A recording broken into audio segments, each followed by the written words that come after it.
In this video, pag-uusapan natin ang vaccine. Ito na nga ba ang Mark of the Beast? At ano ang kahalagahan nito patungkol sa end times? Sisilipin din natin ang propesiya kung mayroon bang nasusulat tungkol dito sa worldwide vaccination na ito na nagaganap ngayon. And alamin natin ano ba ang nasusulat na mangyayari bago dumating ang Mark of the Beast. Mga minamahal, sumayin niyo nawa ang pag-ibig at kapayapaang nagmumula sa ating Panginoong Diyos at sa ating Panginoong Jesus. Purihin ang Panginoong Diyos at purihin ang Panginoong Jesus.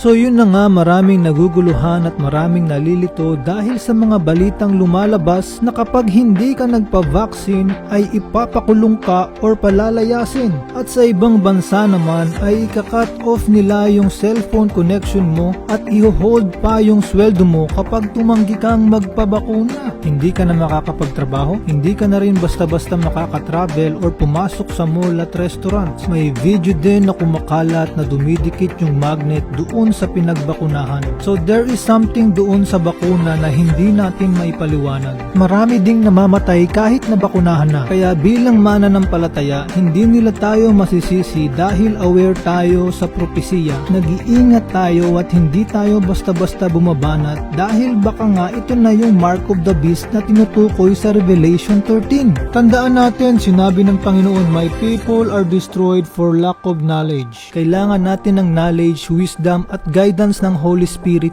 para hindi tayo maligaw ngayong nasa mga huling araw na tayo. So para maging maliwanag sa lahat, unang-una kailangan nating saliksiking mabuti ang mga kasulatan at hayaan natin ang scriptures ang mismong magsalita at mag-reveal kung ang vaccine nga bang ito ay ang Mark of the Beast. Bago natin basahin yung mga scriptures, importante na alam natin yung timeline ng 7-year tribulation na kung saan doon magaganap yung pagtatatak ng Mark of the Beast. Kailangan alam natin yung mga sequence ng mga events na dapat maganap bago yung pagtatatak. Yung 7-year tribulation ay nahahati sa dalawang part. Yung unang part ay 3.5 at yung second part ay yung another 3.5. Magaganap yung pagtatatak ng Mark of the Beast doon sa second part. Kaya bago maganap yung pagtatatak ng Mark, mayroon munang lilitaw na dalawang saksi ng mga ngaral ng salita ng Diyos sa loob ng 3.5 years. Ang mga saksing ito ay ang dalawang punong olibo at dalawang ilawang nakatayo sa harap ng Panginoon ng daigdig. Kapag may nagtangkang manakit sa kanila, may lalabas na apoy sa kanilang bibig at tutupukin ng kanilang mga kaaway. Sa ganoong paraay mamamatay ang sinumang magtangkang manakit sa kanila. May kapangyarihan silang isara ang langit upang hindi umulan sa panahon ng paghahayag nila ng mensaheng mula sa Diyos.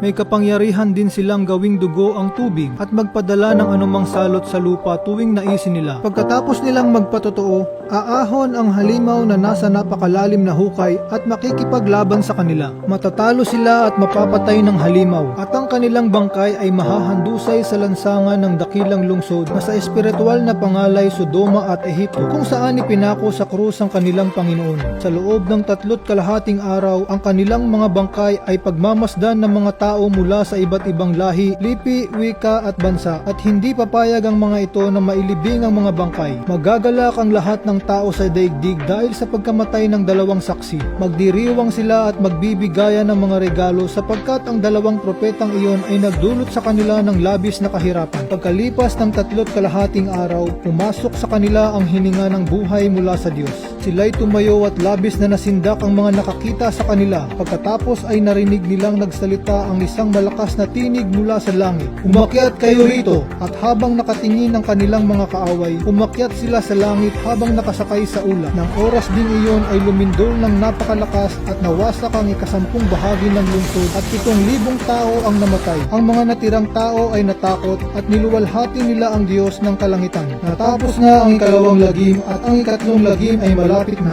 So dito pa lang sa timeline at sequence ng mga events, makikita na natin kung ang vaccine nga ba ang Mark of the Beast. At dahil kailangan munang matupad yung unang part tungkol doon sa dalawang saksi, malinaw na ang vaccine ay hindi ang Mark of the Beast. So brother, okay lang ba na magpabakuna? Wait lang, basahin muna natin yung scriptures about sa Mark of the Beast para makasigurado tayo na ang vaccine ay hindi ang Mark of the Beast. Hindi tayo masyadong magfo-focus doon sa mismong Mark. Magfo-focus tayo doon sa condition sa pagtatak ng Mark. Revelation 13 verse 16. Sa pilitang pinatatakan ng ikalawang halimaw ang lahat ng tao sa kanilang kanang kamay o sa noo, maging sila'y dakila o hamak, mayaman o mahirap, alipin o malaya. So dito sa verse 16, sa pilitang pilitang pinatatakan. Dito na pumasok yung pahayag ng ating presidente na lahat ng ayaw magpabakuna ay ipapakulong at lumayas sa Pilipinas. Dito na nalito at nabahala ang mga tao na baka mark of the beast na ang bakuna. Balikan natin yung scriptures.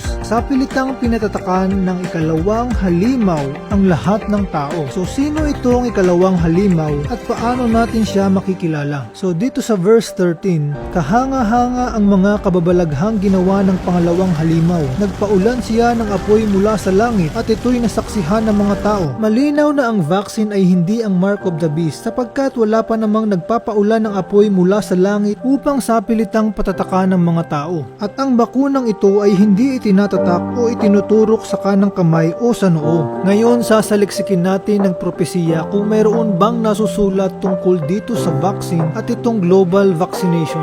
Basahin natin sa Revelation 12. Tandaan natin na ang Revelation 12 at 11 ay magkasabay na magaganap sa loob ng first part ng tribulation at Revelation 13 naman para sa second part. Revelation 12 verse 15 to 16. Mula sa kanyang bibig ang ahas ay naglabas ng tubig na parang ilog upang tangayin ang babae. Subalit tinulungan ng lupa ang babae. Bumuka ang lupa at hinigop ang tubig na inilabas ng dragon mula sa kanyang bibig. Ang Book of Revelation ay nababalot ng mga simbolismo at misteryo. Kaya kailangan din natin gumamit ng mga simbolismo upang maunawaan ang misteryo. Iko-connect natin ito sa kasalukuyang mga nangyayari dahil naisulat ang mga hulang ito para sa ating panahon.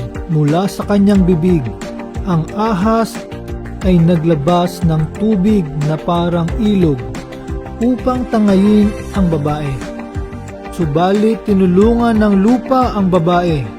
Bumuka ang lupa at hinigop ang tubig na inilabas ng dragon mula sa kanyang bibig. Ang tinutukoy na lupa dito ay ang mga tao, ang ating mga katawang lupa. Genesis 2:7. At nilalang ng Panginoong Diyos ang tao sa alabok ng lupa. Ang babae naman dito ay tayong mga mananampalataya. Ang ibinugang tubig na parang ilog ng dragon ay walang iba kundi ang COVID-19 vaccine. At ang tinutukoy na dragon dito ay kung saan ang galing ang virus na ito. Ang bansang ito ay isang ateistang bansa at pinamumugara ng dragon. At ang ahas na tinutukoy dito ay ang World Health Organization. Huwag tayong malilito sa dragon at ahas dahil iisa lang sila. Revelation 12:9. Itinapo ng napakalaking dragon ang matandang ahas na tinatawag na Diablo at Satanas na nandaraya sa buong sanlibutan. Itinapon siya sa lupa kasama ang lahat ng kanyang mga kampon. Kung tama ang interpretasyong ito, nagsisimula na dapat ang ministeryo ng dalawang saksi. Revelation 11:3.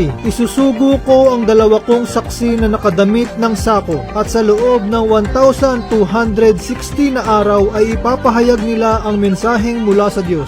Repent, Salvador! Se arrependa, Salvador! Jesus Christ is coming soon! Jesus Cristo está voltando logo! Do you know Jesus and does Jesus know you? Você conhece Jesus? Ele te conhece? Because now is the time to repent.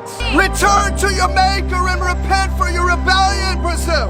Volte para o seu Criador e arrependa-se pela sua rebeldia, Brasil! Repent for the pride and the materialism and the greed. Arrependa-se pelo seu orgulho, pelo seu materialismo! Our God is faithful. O nosso Deus é fiel! If you cry out, He will lift you up.